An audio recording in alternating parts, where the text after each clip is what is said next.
Yo, how's it going, everybody? Welcome back to a brand new video. I know I've been gone for an entire year. A lot of things have happened in my life and obviously in the world. A lot has happened, but I'm trying to get back in the swing of things, and I will be back posting more regular NBA content. And so today I thought it would be a good day to get started. I had a lot of topics on my mind that I want to talk about, I want to get started, but I wanted to discuss something that I think the media hasn't really been talking about amongst NBA circles. You know, there's been a lot of talk about the Lakers struggling, and after they won against the Clippers, they've been struggling against other teams like the Pacers, and the Clippers struggling against several teams, the Bucks and MVP and all these other stories.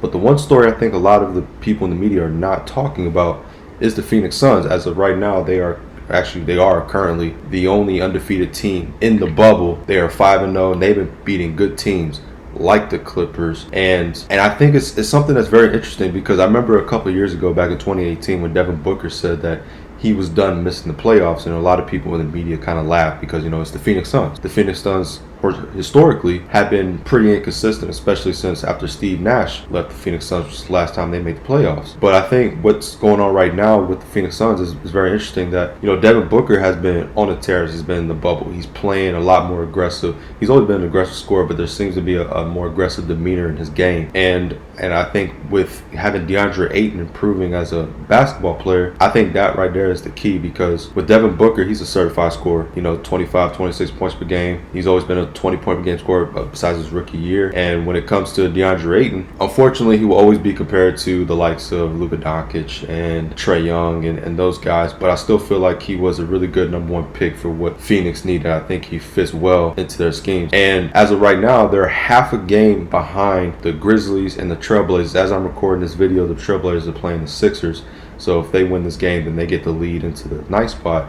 But they are half a game behind the Grizzlies and the Trailblazers for that ninth spot. And if you guys remember how the playoff seeding works, if the team in the ninth spot is within 4 games of the 8th spot, there has to be a playing game for that 8th spot. And because Memphis lost earlier to the Toronto Raptors, mathematically it's impossible for Memphis to have a 4-game lead on the ninth spot. So with Phoenix, they have a really good shot in order to really make the playoffs, because their last 3 games are all winnable games.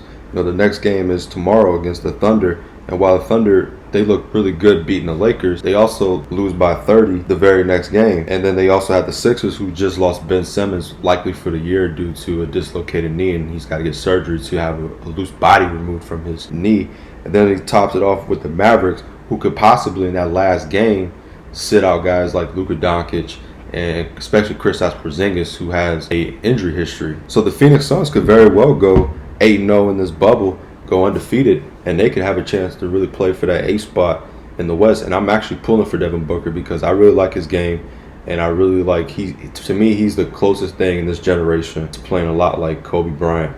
And before everybody kills me in the comments or messages me saying that I don't know what I'm talking about, I'm talking strictly on his play style and his footwork and how he scores the basketball. He's not the athlete that Kobe is, and he's not as good defensively, and he's just not as good of a player as Kobe Bryant is. But the way he moves on the court, his footwork, and the way he reverse pivots, the way he does things in the post, it reminds me a lot of Kobe Bryant, because I hear a lot of people talk about James Harden as this generation's Kobe, and I just don't see it, because they don't play the same. It's like when people said my generation, and I was born in 93, a lot of people said Kobe was the MJ of my generation because they had such similar games. But when it comes to Devin Booker, I really like his game, I really like his demeanor, and I think one of the important acquisitions that the Phoenix Suns made in the offseason, they actually made 2. One of them was trading for Kelly Oubre, and that was a very important pickup. And the interesting thing about it is he had a really good season, averaging about 19 points and 7 boards a game, playing the small forward position. And yet he's been out this entire season in the bubble because of a knee injury that he suffered earlier in the year. So he hasn't even been playing, and he's been a strong contributor for the Suns.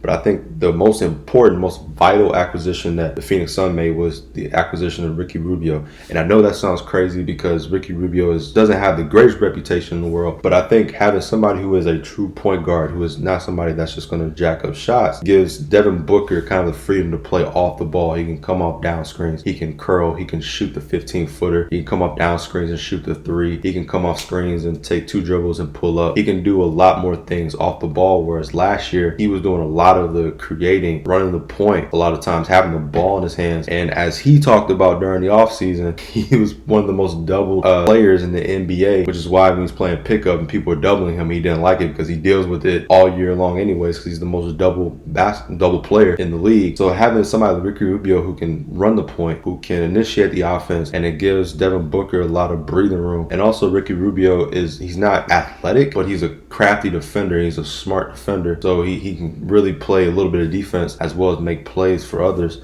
So for the Phoenix Suns, this is one of the most interesting stories in the NBA right now. I know a lot of people are talking about, the Lakers and the Clippers and the Bucks, and I get it. Those are the big headlines. The Houston Rockets too, and playing small ball. But I feel like this is really one of the most important stories, because this could change the NBA forever, depending on how the Phoenix Suns play, because you've been hearing other analysts and commentators like Stephen A. Smith and Max Kellerman and all these other guys who are insinuating that the Phoenix Suns are wasting Devin Booker's best years and that Devin Booker should ask for a trade and get out of Phoenix. And I think if Phoenix can somehow get into the playoffs, even though they'll probably get swept by the Lakers, or might push a fifth game, because I can see the Lakers laying down in game 4 and letting one slip away. But I think it would be a great story, and it would be good for the Phoenix Suns, because then it gives them confidence going forward, and Devin Booker can really show on a national stage how great he is, and it could attract free agents to Phoenix, and it could put Phoenix back on the map, because I think having Phoenix back in the fold is really good for the NBA, especially somebody like Devin Booker, because his game is so exciting to watch, and I love watching DeAndre Ayton play. He's been a really good player. He's actually been a star big man in the league. There's nobody talks about it because he's in Phoenix, but when you average 19-11 in your second season, to me that just solidifies you as a star, especially at center, when the game is shifting away from the big man and being able to play inside. He plays a lot like Joel Embiid, just without the defense tenacity, but he can always improve on that. So this is one of the more interesting stories to me in the NBA so far, and I'm actually looking forward to the rest of the bubble, and hopefully that Phoenix can somehow sneak into the playoffs. Not that I don't like Memphis, not that I don't like Portland, but I think Portland really dropped the ball last night against the Clippers, especially Damian Lillard, missing 2 key free throws in order to win the game. And they just put themselves in a spot where if they're not careful, the Phoenix Suns can really sneak in and take that last spot. And I'm actually looking forward to seeing a matchup between the Lakers and the Suns, because we've seen Portland in the playoffs, and yes, they sometimes get to the second round and things like that. But I really would think it'd be interesting to see Phoenix in the playoffs, just because of all the young players they have on their team, especially Devin Booker, man. Especially considering that a lot of people were laughing at him and saying he was done missing the playoffs. And I always love the stories of guys who come out and just prove people wrong, and saying that he just wants to be in the playoffs and he wants to be in the mix. He wants to be a contending team, especially because Phoenix it has been a terrible franchise. They have not take care of the stars very well, especially after Steve Nash left. They have been awful, and I think this would be a really good stepping stone for Devin Booker to improve his game, and also DeAndre Ayton, because those 2 key cornerstones of that franchise. And then when you bring back in Kelly Oubre off injury, then you really have a really good young team going forward, because Devin Booker is still 23, DeAndre Ayton is 20 or 21, and Kelly Oubre is in his early 20s too. So you have a good nucleus of players going forward. So that's going to conclude today's video. We'll be putting out another video later on about another interesting story within the bubble that a lot of people are now starting to talk about, but they should have been talking about, about a week ago. And I'll just stay tuned for that video, and that's will be coming out here pretty soon. All right, thanks for joining me for today's video. When you guys get a chance, please hit that subscription button, hit that like button, share this video, as I will be starting to put more content out, more NBA related content. I don't know if I'll do other sports. It's something I've thought about for years, as I do have interest in other sports, but I will be posting more NBA related content, especially since the NBA season is back and we're getting ready for the playoffs. So hit that subscribe button, hit that bell so you're notified whenever I drop a video. Thanks for joining me today. You have a blessed day.